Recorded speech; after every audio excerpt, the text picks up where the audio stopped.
What is up guys, it's John here and welcome back to a brand new video. I'm going to be re-recording this little intro bit because in the video that you're about to watch, I recorded this quite early in the morning and I was talking really slow and just kind of a little bit dull, especially in the intro.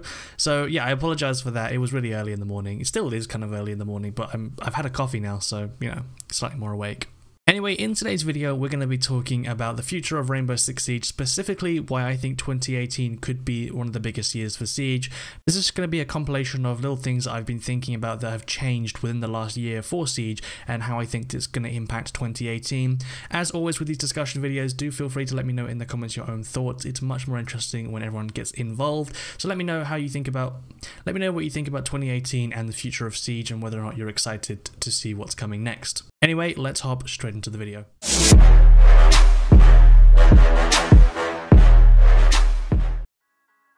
So I want to start this off just by saying that I am aware that there have been some controversies. I can never say that word. It's like the one word I can't say. There has been some hiccups with Ubisoft about microtransactions and their business plan, and a lot of people have been slightly shaken by certain things they've done to start off the year. And although I agree that some of those things were completely ridiculous, like the paid Outbreak packs and also like the giving new players tons more than old players, I'm going to be disregarding that for the purposes of this video. This video is going to be talking about purely gameplay additions and nothing like that, like no business practices, just the game itself.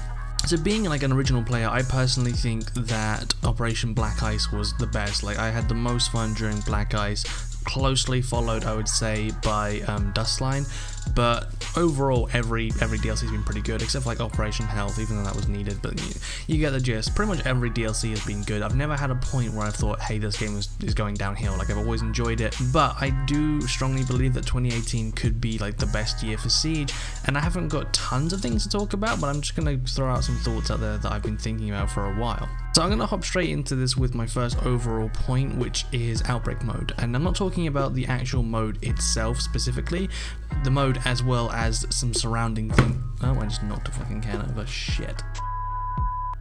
So I'm just going to be talking about the things that I think it can bring to the game beyond just a new game mode.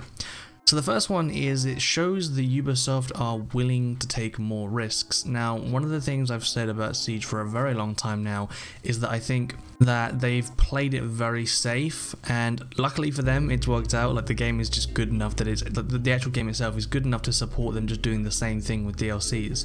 That being 2 new operators, a new map, and a bunch of gameplay changes, and sometimes other things like, you know, when they introduce headgear and things, that was pretty cool. But overall, they've had, you know, the same formula for quite a while now, and it has worked because the game is that good that it has so much replayability. It's like a sports game. Like you can change the button combination on the next FIFA game, and everyone flocks to it because it's a good game, and the people that enjoy FIFA will always enjoy FIFA. And I think Siege just managed to capture that same kind of thing now, where no matter what they do, it becomes enjoyable, and all they have to do is release some patch notes and everyone wants to come back and try it, you know, those who haven't been playing for a while. So I think with Outbreak it shows that we are definitely in a point now where Ubisoft are looking to expand Siege beyond their basic formula, which is definitely a very good thing because it means they're going to take more risks, which means for us potentially much more new content that is unseen. For instance, Outbreak, like before Outbreak was announced, who honestly thought that they would put that kind of mode into Siege? And I get that for some people they think it's ridiculous and they don't think it belongs in Siege,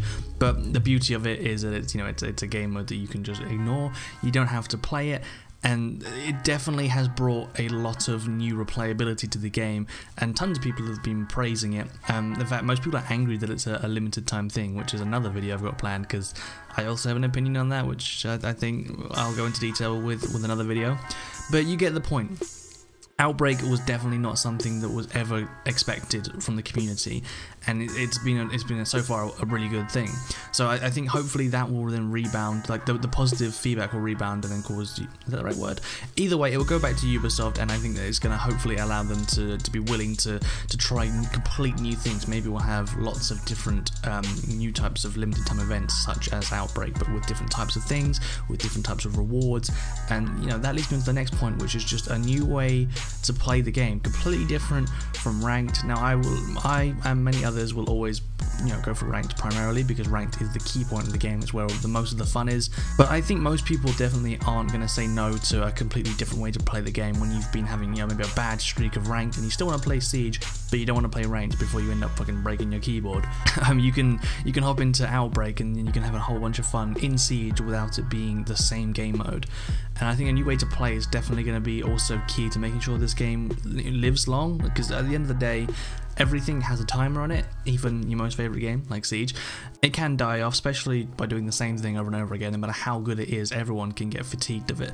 So introducing new ways to play the game is definitely an absolutely amazing thing that they need more of, because like everyone knows, Outbreak is limited, so they either need to bring Outbreak as a permanent game mode, or they need to keep updating it or introducing new limited time game modes. So there's always that option of when you open up Siege, it's not, hey, do I play casual or ranked? And for some people, casual isn't even an option. And I know there is Terrorist Hunt, but there isn't Terrorist Hunt. That's just no. So I've kind of touched upon this before, but my third point is it could pave the way for regular unique game modes. And I know I literally just kind of mentioned this, but I put down as a point, so I'm going to bring it up anyway. But yeah, having Outbreak and the success of Outbreak be so huge, I definitely think it could pave the way for more unique game modes. I think in an ideal situation, they should bring Outbreak as a permanent game mode, and then maybe even for next year or even later this year, focus on another kind of, short-term special limited time game mode. I think after Outbreak, they should try and do a limited game mode that is more focused on player versus player, because I think a lot of people that are really sort of into ranked and the Tom Clancy brand as a whole didn't like the fact that there were zombies in it. They wanted something a bit more, Rainbow Six, which is fair enough. So I think maybe they should do something else that's completely unique, but have it, more focused on PvP. Or hell, maybe even just introduce like a unique no barriers kind of game mode where you can do whatever you want. Basically full-on custom matches, which is something that people have wanted forever. But be able to play any operator you want, like attacker, defender, put them wherever you want. If you want to defend as an attacker. I just knocked over again, for fuck. Oh my god, I'm all over the place. So yeah, I think because of how unsuspecting Outbreak was, I think that's definitely a much stronger possibility now, so that's always a good thing. The final one is not Outbreak related, and it's that they're slightly altering the layout. And this is a very, very minor point, but hopefully it will slowly turn to a bigger point, and that is the operators being released is somewhat changing. And I know it all started with them obviously cancelling a DLC. It all started with Operation Health.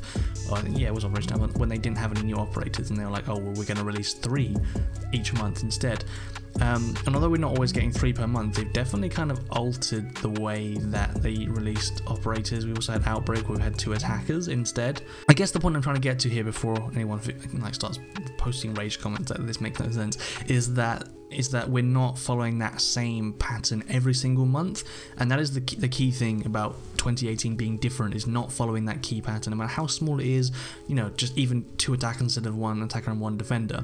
The fact that it's changing slightly is definitely a good thing, because it just means that Ubisoft are definitely interested in not doing the same thing over and over again, if that makes sense. And I know this final point is like the most minor thing, but it adds to the overall thing of, hey, we're trying something new here with Siege. We're not just going to be giving you the same thing every single time. Actually, there is one more point I want to talk about. I was debating whether or not I wanted to put this in, because it is still slightly controversial.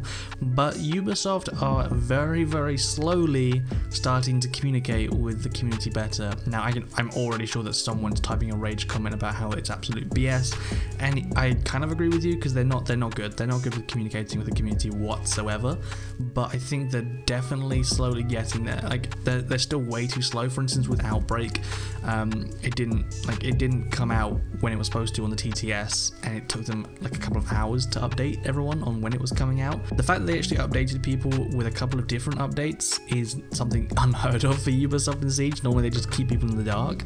So I was happy to see that they did actually go through with about 3 updates, but nonetheless it took way too long. And it's still, they still definitely need to improve on the communication with the community. But with the introduction of the things like the TTS, which is a little bit old now, but still fairly new, we're looking at hopefully a much better sort of communication between player and developer, which would be probably the biggest thing for Siege, if they actually start communicating properly with the community and actually using the TTS to its full potential.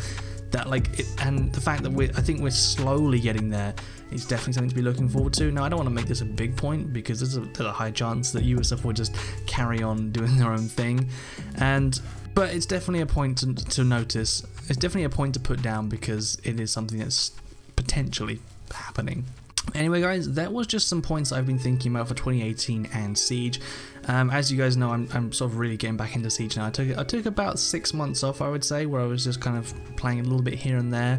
But I'm definitely getting back into it properly. Obviously, we've got Bubba Fabes back as well, so we'll definitely be making lots more Siege content. I've also got some other games coming up. I want to play Fortnite, if you didn't get that from the beginning bit. Fortnite is definitely something I want to play because it's just taking over right now, and I have played it like non-YouTube-y. Like I've played it, that made no sense. I've played it outside of YouTube quite a lot with Bubba and a few other friends because it's just a hell of a blast, and I'm definitely interested to get some content out on that game as well as a few other games, which I'm going to keep quiet for now because I'm waiting for them to be released. But anyway, if you have any points you want to add to how you think 2018 might shape out for Siege, then do let me know in the comments, because the whole idea of these discussion videos is they're discussions, not just one person talking to a microphone, which is what I'm doing right now. But yeah, let me know in the comments your thoughts on Rainbow Six Siege and the future of it for this year anyway. Anyway, thank you very much for watching this video. If you did enjoy it, I would appreciate it if you could smack that like button and subscribe for some more awesome Siege content. I hope you guys do have an amazing weekend, and I will see you in the next one.